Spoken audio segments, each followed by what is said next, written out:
지금도 그 생각하면서 가끔 웃습니다마는 석가탄신일을 앞두고 승려 한 분이 어떤 잡지에 글을 실었는데요. 그 글을 읽고 혼자서 한참 웃었던 적이 있습니다. 그 글의 내용은 이런 것인데, 여러분들도 잘 아시겠지만 보통 승려들이 수행을 하는 방법 중에서 탁발수도라는 것이 있어요. 요즘에는 사실 좀 보기가 힘든데요.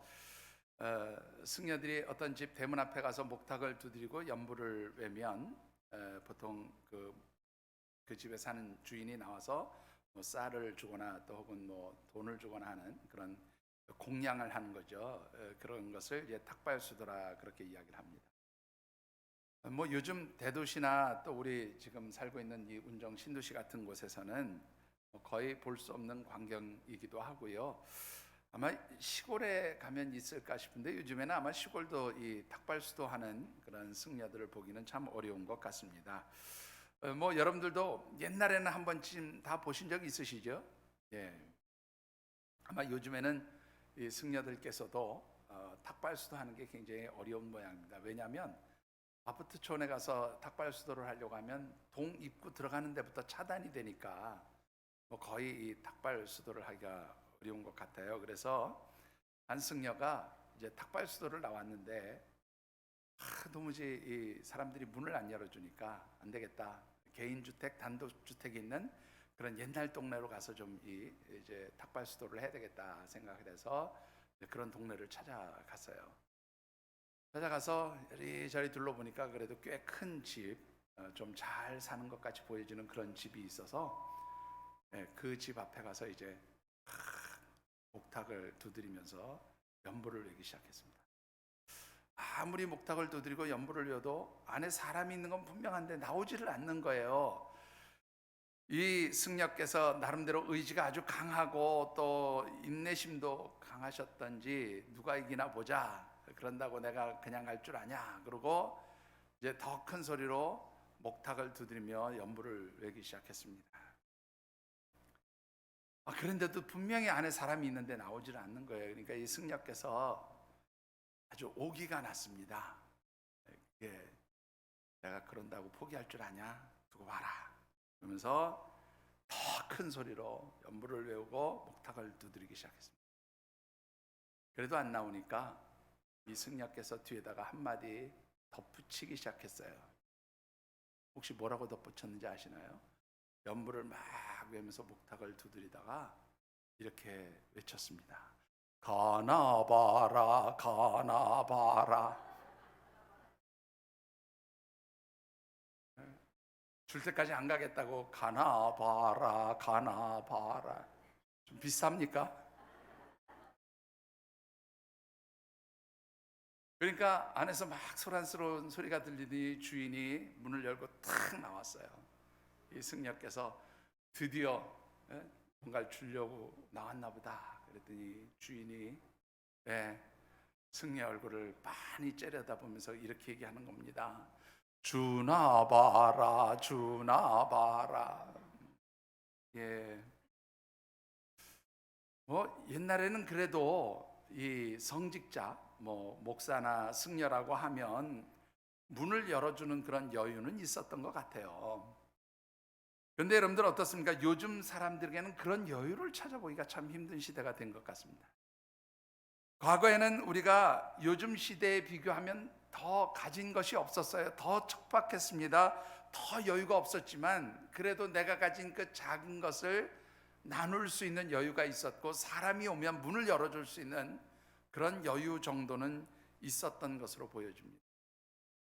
그런데 요즘 시대는요, 옛날보다 더 많은 것을 가지고 있음에도 불구하고 사람을 맞아들이는 것은 물론이거니와 내가 가진 것을 나눌 수 있는 여유조차 없는 그런 시대에 우리가 살고 있다는 것이죠.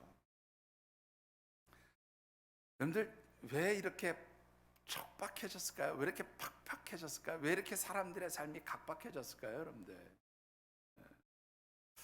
뭐 여러 가지 이유가 있겠죠. 그런데 가만히 생각해 보면 어쩌면 내가 더 많은 것을 가졌기 때문에 다른 어떤 것을 더 받아들이고 더 그렇게 맞아들일 수 있는 여유가 없어진 것 아닐까, 그런 생각을 해봅니다. 가진 게 너무 많으니까 나에게 빈자리가 없는 거죠.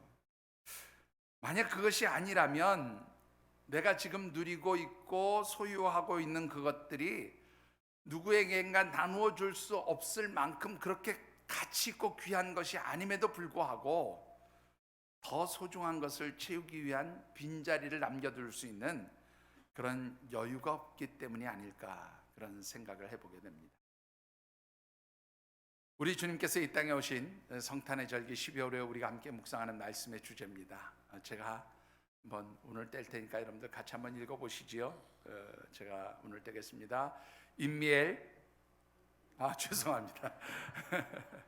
성탄 임미엘의 은총을 누리는 절기입니다. 예, 한 번 더 읽어보시죠. 성탄 임미엘의 은총을 누리는 절기입니다. 예, 앞서 우리 교회 소식을 전하면서도 잠시 말씀을 드렸지만 이 성탄절은 임마누엘의 은총을 누리는 절기입니다. 우리와 함께 하시기 위해서 이 땅에 오신 그 주님의 은총을 우리가 함께 누리는 절기가 이 성탄의 절기지요. 그런데 그 임마누엘의 은총을 누리는 것 정말로 중요하지만 앞서도 말씀드린 대로 더 중요한 것은요, 임미엘의 은총을 누리는 것입니다. 우리와 함께 하시는 하나님의 그 은총을 우리 모두가 누리는 것 정말로 중요하지만 내가 하나님이 함께 하시는 은총을 누리지 못한다면 그건 참 비극이 될 거예요.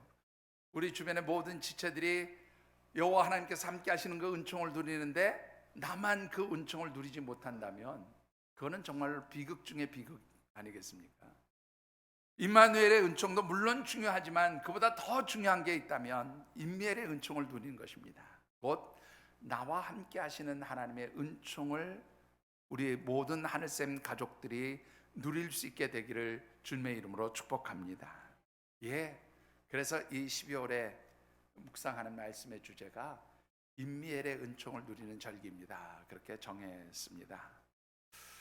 그리고 오늘 첫 번째로 드리고 싶은 말씀은 특별히 우리가 임미엘의 은총을 누리기 위해서는 어떤 사람이 그런 은총을 누릴 수 있느냐, 내 삶의 자리에서 주님을 모실 수 있는 그런 자리가 준비되어진 사람만이 임미엘의 은총, 나와 함께 하시는 그 하나님의 은총을 누릴 수 있다는 말씀 드리고 싶습니다.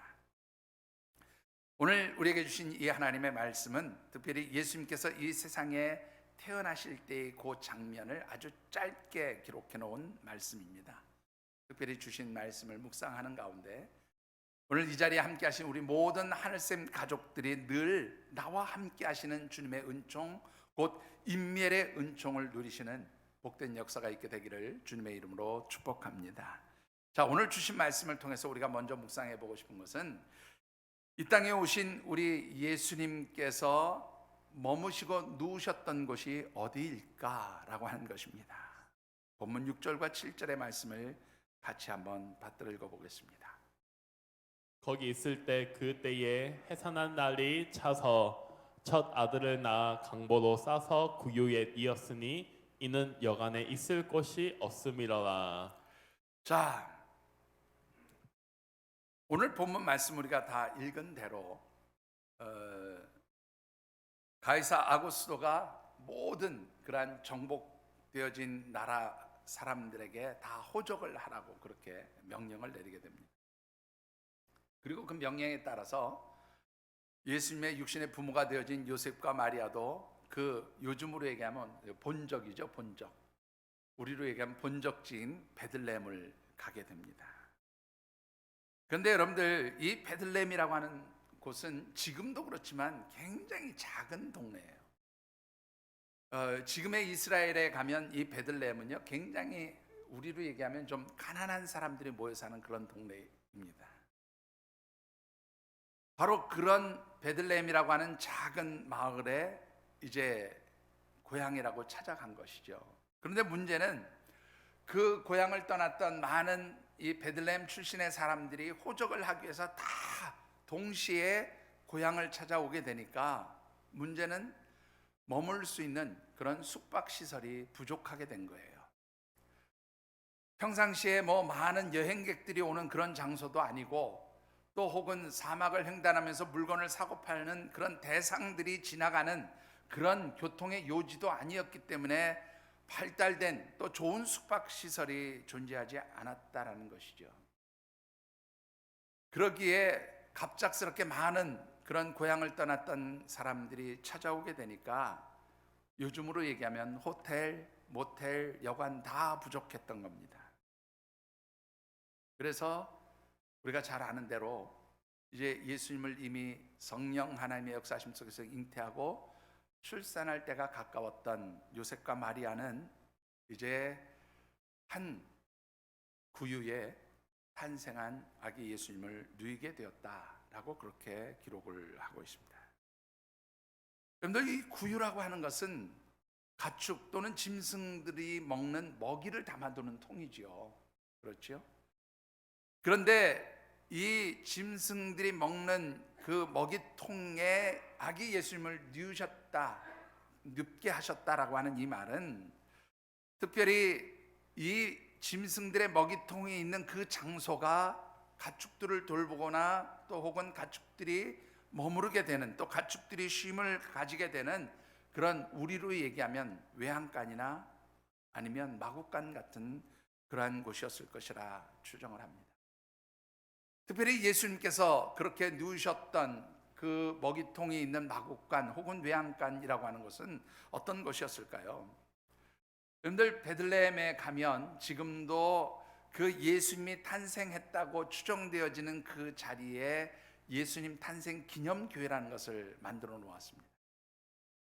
그런데 이 예수님 탄생 기념교회는요, 들어가는 문이 굉장히 작습니다. 아주 작아서 머리를 구부리고 몸을 움츠려야 들어갈 수 있는 그런 곳입니다. 이 땅에 왕으로 오신 주님을 맞이하고 영접하려는 사람은 겸손하게 낮아져서 들어가야 된다는 의미로 그렇게 문을 작게 만들어 놨다 그래요. 자, 그런데 그 예수님이 탄생하셨다고 추정되어지는 그 자리에 세워진 교회는요, 요즘으로 얘기하면 동굴교회입니다. 동굴 안에 교회를 만들어 놓은 거예요. 아마 추정해 보기는 그 당시 예수님이 출생하셨던 그 당시는 특별히 이스라엘의 지형적 특성상 많은 동굴들이 있었거든요. 그래서 아마 이 동굴을 가축을 기르고 돌보는 그런 어떤 마구간 혹은 외양간 같은 것으로 이용했던 것으로 보여집니다. 한마디로 예수님께서는 짐승들의 우리, 그렇게 짐승들을 돌보는 장소로 사용되어지는 그런 마구간 혹은 외양간에서 탄생을 하셨다는 것이죠. 자, 여러분들, 예수님이 어떤 분이실까 한번 생각해 보십시다. 누가복음 1장 31절로 33절의 말씀을 보면 하나님께서 보내신 가브리엘 천사가 예수님의 육신의 어머니가 되어진 마리아에게 예수님의 탄생 수태고지를 하는 그런 장면이 기록되어 있어요. 근데 그 말씀을 같이 한번 읽어보시면 좋겠습니다. 같이 읽어보시죠. 아들을 낳으리니 그 이름을 예수라 하라. 그가 큰 자가 되고 지극히 높으신 이의 아들이라 일컬어질 것이요 주 하나님께서 그 조상 다윗의 왕위를 그에게 주시리니. 자, 여러분들 한번 생각해 보시죠. 33절까지 읽어주시죠. 영원히 야곱의 집을 왕으로 다스릴 것이며 그 나라가 무궁하리라. 자, 이 말씀을 보시면 예수님은 지극히 높으신 이의 아들, 곧 하나님의 아들로 이 땅에 오셨다는 거예요. 그런데 이 땅에 오실 때에도 그냥 평범한 사람의 가정에 오신 것이 아니라 다윗의 후손, 왕가의 후손으로 이 땅에 오셨고, 그 영원한 다윗 왕가의 후예로서 모든 왕들을 다스리는 왕 중의 왕, 만왕의 왕으로 이 땅에 오셨다, 그렇게 기록하고 있습니다. 만왕의 왕, 왕 중의 왕, 하나님의 아들로 오셨는데 사람들은 예수님을 마구간에 머물도록 그렇게 하셨다는 거죠. 앞서도 말씀을 드렸지만 예수님께서 이 마구간 혹은 외양간으로 추정되어진 그런 장소에 머물고 누울 수밖에 없었던 이유는 머물 숙박시설이 부족했기 때문입니다. 그래서 요즘으로 표현하면 이 요셉과 마리아는 숙박시설이 없으니까 이 호텔이나 숙박시설 아니면 의뢰이 준비되어져 있는 주차장 한 구석에 그렇게 이제 머물면서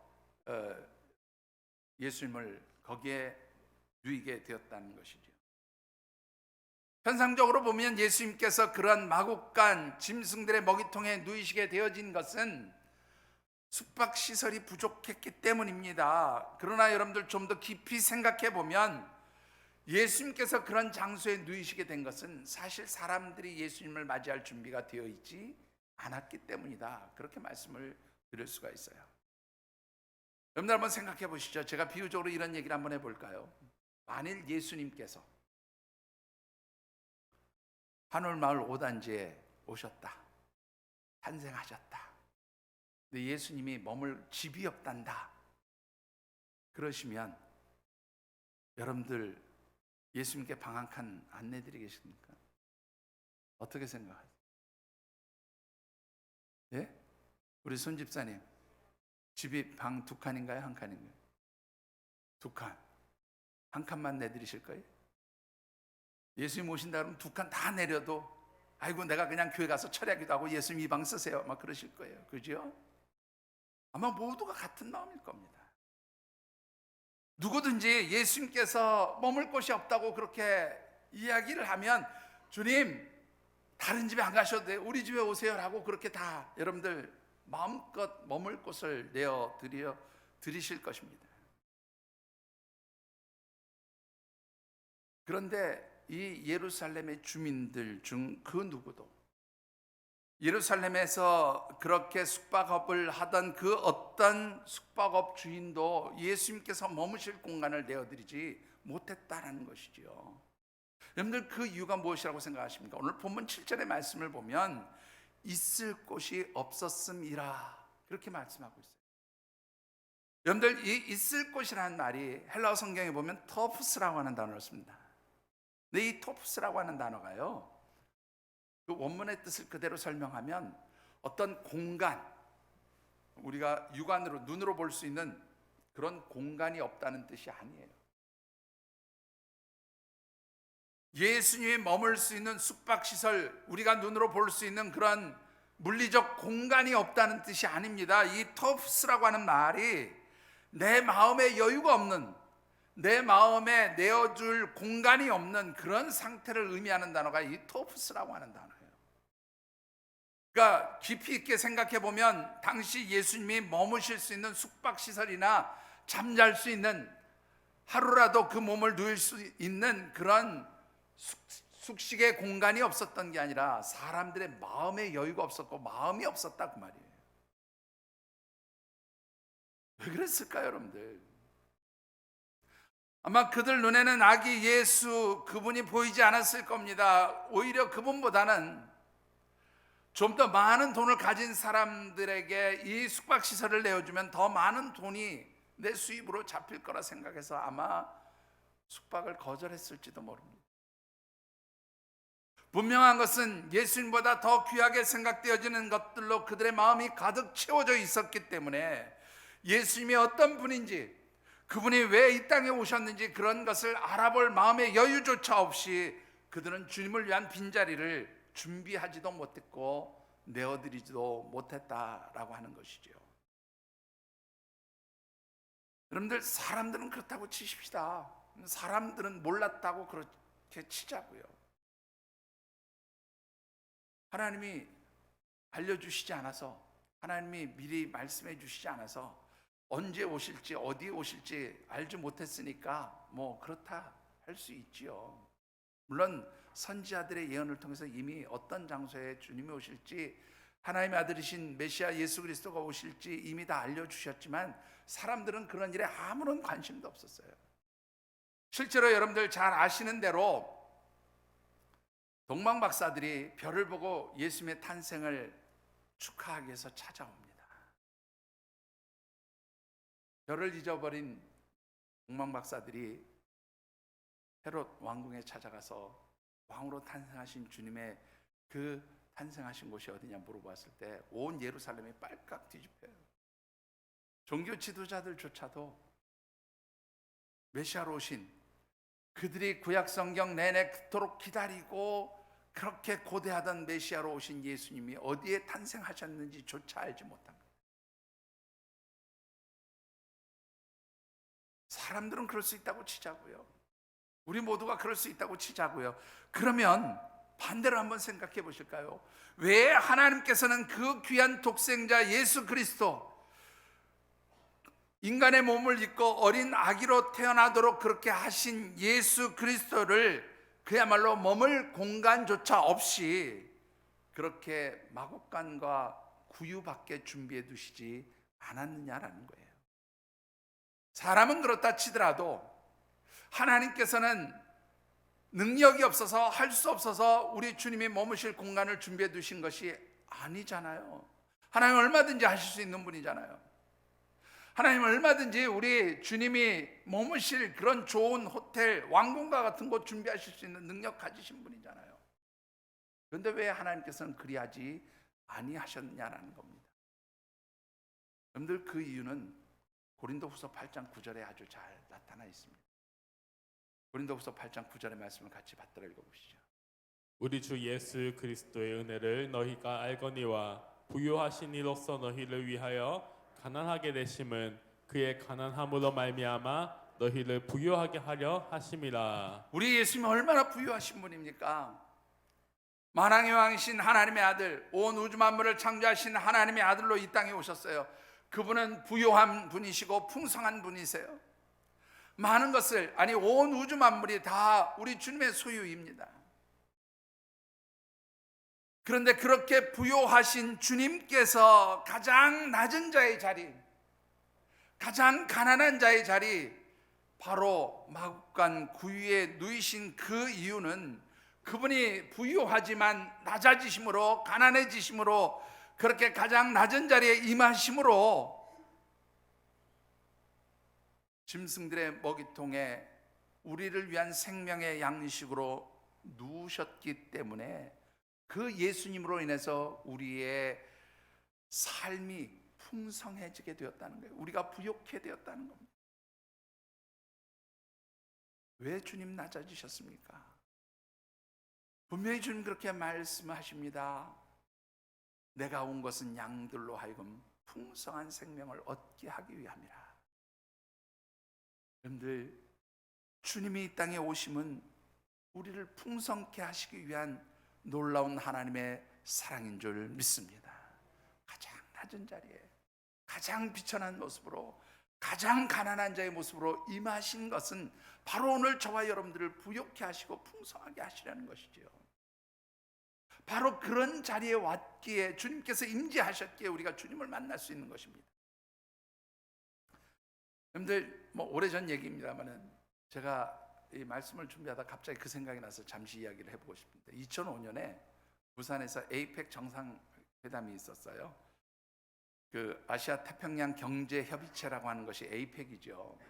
당시 아마 부산에서 부산 역사상 최고의 국빈들이 그곳에 다 모였을 거라고 그렇게 생각이 되어지는데, 21개국 아시아 태평양 그 연안과 지역에 있는 21개국 모든 국빈들이 다 그 자리에 모였었던 적이 있습니다. 21개국의 그 대통령 같은 그런 VIP들이 모입니다.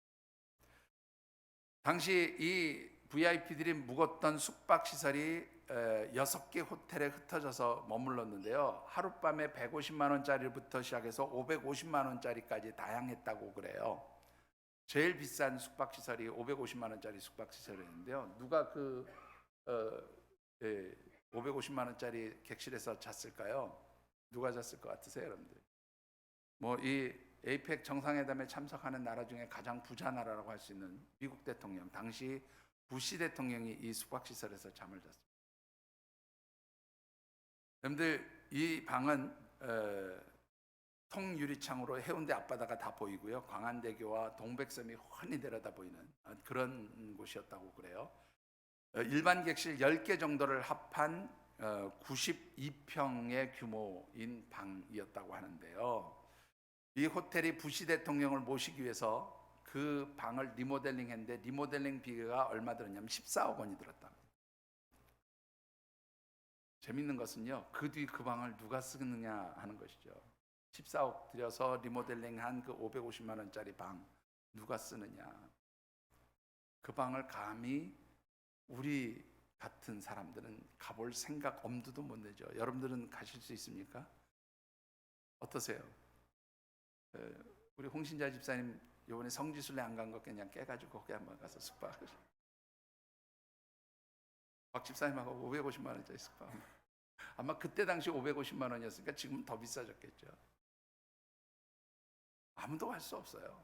정말로 재벌이 아니고서는, 대통령쯤 되지 않고서는 그 비싼 비용을 들여서 그 자리에 머물 수 없습니다. 우리 주님이 왜 왕궁에 오시지 않았을까요? 우리 주님이 왜 화려한 곳으로 오시지 않았을까요? 아마 그 화려한 곳 왕궁에 갔으면 어느 누구도 주님을 만날 수 없었을지도 모릅니다. 참으로 아이러니한 것은 주님께서 가장 낮은 자리, 짐승들을 돌보는 그 바구간 혹은 외양간으로 추정되어지는 바로 그 자리에 오셨기에 주님을 가장 먼저 만난 사람들이 누구예요? 목자들이었다는 거예요. 여러분들, 이스라엘 백성들에게 있어서 이 목자라고 하는 위치는요, 정말로 사람 취급을 받지 못했던 그런 위치의 사람들이었습니다. 우리나라하고 비교해 보면 과거 조선시대에 가장 우리 대접을 받지 못했던 사람들, 짐승과 관련된 일을 한 사람들이 백정이라는 직업이 있었어요. 뭐 비근하게 따지면 우리나라에서 그 백정 정도의 위치가 되는 사람들이 바로 이 목자였습니다. 그런데 가장 낮은 자리에서 가장 정말로 천한 직업을 가지고 사람들에게 외면당했던 그 목자들이 만왕의 왕으로 이 땅에 오시고 우리의 영원한 생명을 주시기 위해서 오신 하나님의 아들 메시아, 그분을 가장 먼저 만날 수 있었다는 것, 그것이 바로 우리에게 주는 상징적 의미가 무엇일까요? 우리 주님은 가장 낮은 자리에 임하셔서 저와 여러분들을 만나 주시고 그 낮은 자리에서 저와 여러분들의 삶을 풍성케 해주시는 그런 우리의 주님이신 줄 믿습니다.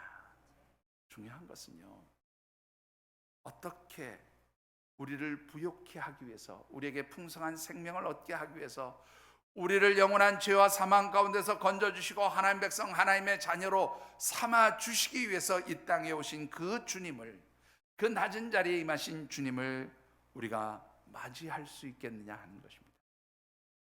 여러분들, 주님을 맞이하는 사람들에게는 두 가지가 요청되어진다고 그렇게 말씀을 드리고 싶습니다. 자, 그 첫 번째는요, 마태복음 3장 2절에 있는 말씀입니다. 마태복음 3장 2절을 같이 받들어 읽어보시죠. 회개하라, 천국이 가까이 왔느니라 하였으니. 자, 세례 요한에 선포한 말씀입니다. 회개하라, 천국이 가까웠다. 여러분들, 회개한다는 것은 여러분들 어떤 의미가 있을까요? 여러분들, 회개한다는 것은 내 속에 있는 모든 죄와 허물들을 다 정결하게 씻어내는 것을 회개하는 것이라고 그렇게 말씀을 드릴 수가 있습니다. 그런데 여러분들, 이 회개한다라는 말의 의미는 사실은 하나님 앞에 겸비하라는 거예요. 하나님 앞에 낮아지라, 그런 말입니다. 하나의 예를 들어 보시죠. 여러분들, 예수님께서 비유로 들려주신 바리새인과 세리의 기도를 들어보면 왜 바리새인과 세리의 기도 가운데 세리의 기도가 하나님께서 들으신 바가 되었다고 그렇게 인정을 받습니까? 이유는 딱 한 가지예요.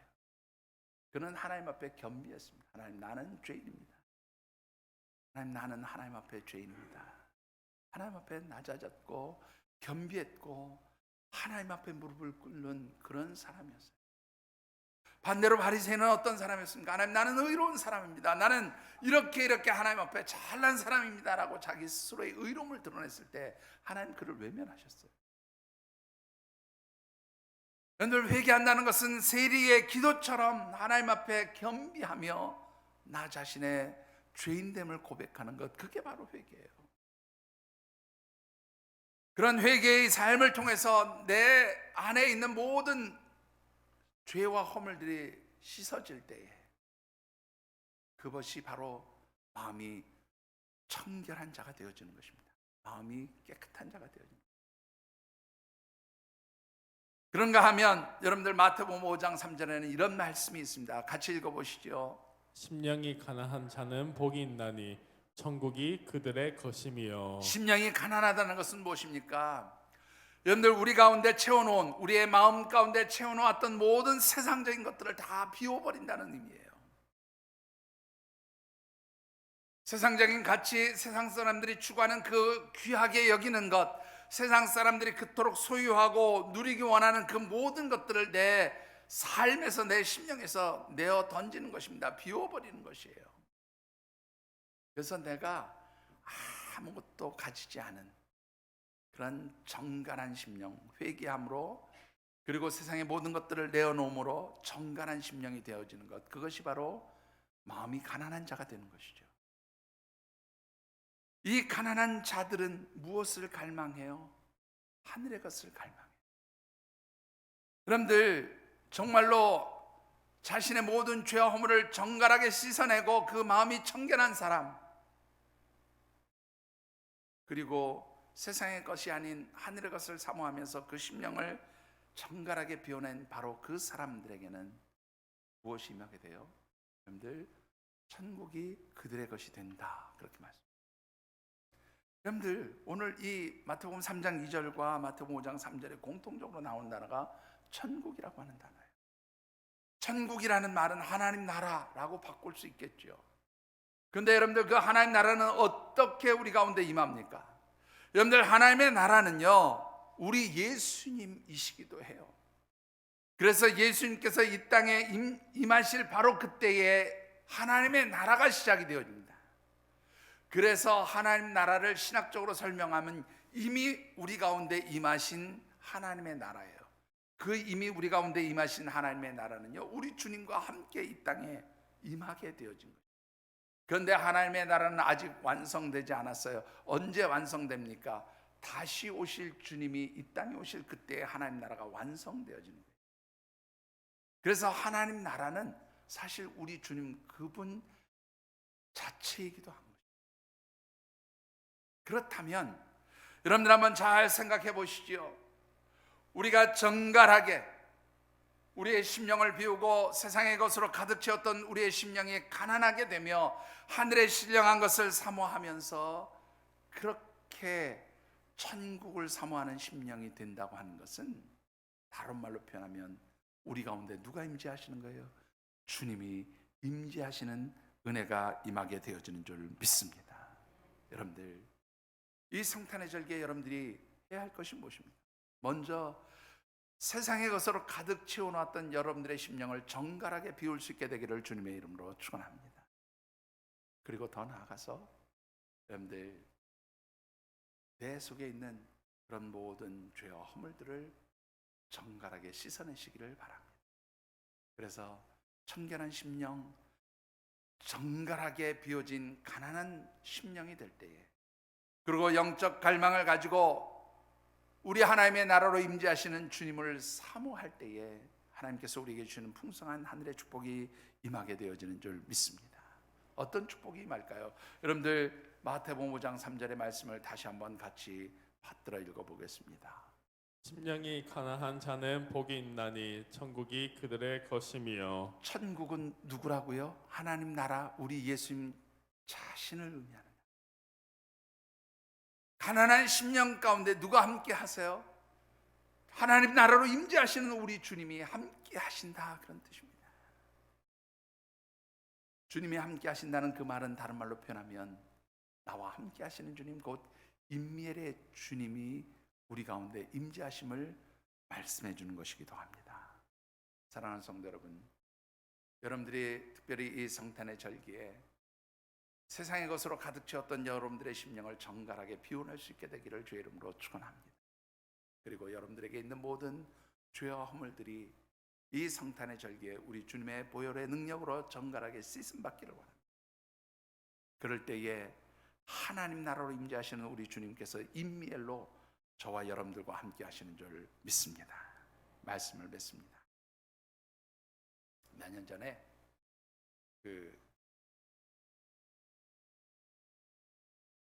우리나라에도 오셨고 외국 방문도 다니시고 소천 하셨어요. 영국의 엘리자베스 여왕 수천하셨죠? 몇 년 전에 작년인가요? 일단 얼마 전에 수천하신 걸로 기억합니다. 이분이 국빈으로 외국에 많이 방문하잖아요. 그런데 이 엘리자베스 여왕께서 생전에 국빈으로 다른 나라를 방문할 때에 가지고 다니는 물건 비용이 얼마 정도 들어가는가 이런 것들을 이렇게 한번 신문 기사에서 이렇게 정리해서 소개한 적이 있었습니다. 의전 절차에 따라 필요한 목록들을 이렇게 쭉 기록해 놓은 건데요. 재미있는 것은 어떤 나라의 국빈으로 방문하게 되면 보통 여러 가지 이제 행사가 있잖아요. 프로그램 참여, 뭐 어디도 방문하고 누구를 만나고 이런 행사들이 있게 되잖아요. 그럼 보통 이 행사 때 입을 옷을 행사 때마다 2벌씩 갈아입을 옷을 가지고 간대요. 그러니까 만약에 10개의 행사에 참여하게 되어 있다 그러면 20벌의 옷을 가지고 가는 거죠. 그런가 하면 혹시 그 나라에 방문했는데 그 나라에서 뭐 국빈이라든가 그 나라의 어떤 그 중요한 인물이 혹시라도 상을 당하게 되면 그 상에도 참여하기 위해서 상복까지 준비해 가지고 간대요. 뿐만 아니라 이 여왕이 혹시라도 그 국빈으로 다른 나라에 방문했을 때 아프게 되면 이 여왕에게 쓸 특별한 그 혈액 또 혈장액 이런 것도 별도로 다 준비해 가지고 같이 가져간다. 화장실에 들어가서 아무 변기나 사용하다가 혹시 세균에 감염돼서 병 걸릴까 봐 이 여왕이 가는 곳마다 화장실 변기 카바를 따로 가져간대요. 아주 완벽하게 소독된 거. 그렇게 해서 그 변기 카바도 그렇게 들고 가고요. 전속 미용사 2사람과 경호원 및 수행원을 합해서 수십 명의 사람들이 따라다니면서 의전을 하고 이 여왕을 수행하는 거죠. 재밌는 것은 이 여왕이 한번 방문할 때 들어가는 모든 물건들, 가지고 다니는 여왕 개인의 물건이 얼마 정도 들어가냐면 2,000kg, 2톤 정도 물건을 가지고 움직인답니다. 한 일주일도 안 되는 그런 시간을 방문할 때도 2톤 정도의 물건을 가지고 다녀야 된대. 여행에 들어가는 경비, 이건 단순히 여왕 한 사람에게 들어가는 경비인데요. 25만 불 정도 들어간답니다. 제가 며칠 전에 우리 딸 생활비 보내주더라고. 아니, 요새 1,300원이더라고요. 보통 1,300원 정도 하는데 1,300원씩 하면 20만 불 하면은 얼마입니까? 26억. 거기에다가 다시 5만 불 더 플러스하면 얼마인지 잘 계산도 안 되네요. 한 6억 5천 정도 됩니까? 얼마 정도? 6,500만 원 정도 됩니까? 하여튼 그 정도 들어간대요. 25만 불. 근데 어떻게 생각하십니까? 재밌는 것은요, 그렇게 화려하게 왔지만 자기 나라로 돌아갈 때는 남겨둔 것이 아무것도 없대요. 미국에 남겨두고 간 거 하나도 없대요. 우리나라에 남겨두고 간 거 하나도 없대요. 그런데 우리 예수님은 아무것도 가지지 않고 빈몸으로 빈손으로 이 땅에 오셨어요. 그러나 우리 주님은 모든 것들을 우리에게 주신 줄 믿습니다. 우리의 삶을 풍성하게 하기 위해서 당신의 몸을 내어주셨고 십자가에 죽기까지 낮아지셔서 우리에게 가장 큰 영원한 생명, 구원의 은총, 하나님 백성, 하나님 자녀가 되는 그 놀라운 선물을 주신 줄 믿습니다.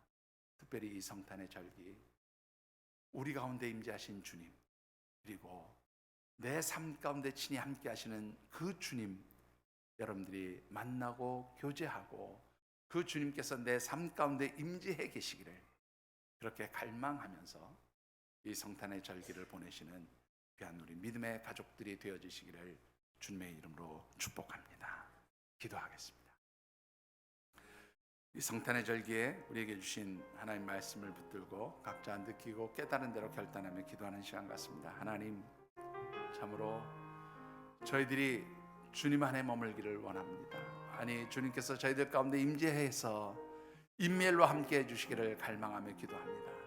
세상의 것으로 가득 채웠던 저희들의 심령을 하나님 정갈하게 비워내게 하시고, 그래서 가난한 심령 되게 하시고, 우리 주님을 향한 그러한 간절한 영적 목마름, 영적 갈망이 있는 저희들이 되게 하여 주시옵소서. 그리할 때 하나님 저희들 가운데 임재하신 주님으로 인하여서 우리의 삶이 복되게 하여 주시옵소서.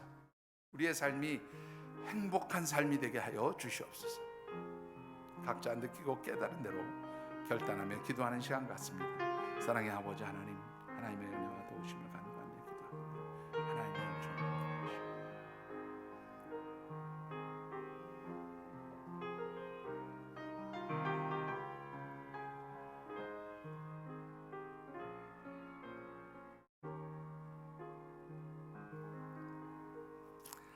하나님, 참으로 오늘 주신 말씀을 붙듭니다. 주님을 사모하면서 우리의 심령 가운데 채워진 모든 세상의 것들, 땅의 것들, 하나님께서 기뻐하시지 아니하는 것들을 정갈하게 비워낼 때에 하나님 나라 천국으로 임재하시는 우리 주님께서 저희들과 함께 하심을 말씀해 주시니 감사와 찬양을 올려드립니다. 하나님, 저희들의 심령이 정갈하게 비워지게 하시고, 그래서 하나님 나라 천국으로 임재하시는 주님께서 우리 가운데 임재하셔서 임미엘 나와 함께 하시는 주님의 은총 누리게 하여 주시옵소서. 심령이 가난한 자는 복이 있다고 말씀해 주셨는데 그 복이 참으로 하나님 주시는 행복한 삶의 모습임을 기억합니다. 하나님, 이 땅에 오신 주님, 그래서 저희들과 함께 하시는, 나와 함께 하시는 주님으로 인해서 이 성탄의 절기 모든 우리 하늘샘 가족들이 행복한 사람들 되게 하여 주시옵소서. 하나님, 이 성탄의 절기에 다시 한번 우리의 삶을 풍성케 하시기 위하여 이 땅에 오신 주님을 묵상합니다. 주님 영접하며 임미엘로 임재하시는 그 주님이 내 삶 가운데 임재하시기에 합당한 저희들의 삶이 되도록 도와 주시옵소서. 도우시기를 간절히 소원하오며 예수님 이름으로 축복하며 기도드리옵나이다. 아멘.